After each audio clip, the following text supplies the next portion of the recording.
వేల సంవత్సరాలుగా మాకు న్యాయం చేయండి అని అడగడం కంటే దళిత దళాలు ఏర్పాటు చేయండి. నేను మళ్ళా చెప్తున్నా, యువకులు ఆంధ్రప్రదేశ్ లో ఉన్న యువకులు కావచ్చు, తెలంగాణలో ఉన్న యువకులు కావచ్చు, దళిత దళాలు ఏర్పాటు చేసుకోండి.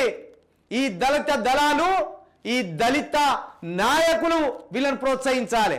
ఈ దళిత దళాల లక్ష్యం ఏంది? మీ వర్గాలను మీరు కాపాడుకోవాలి, ఒక సైన్యం లాగా కాపాడుకోవాలి.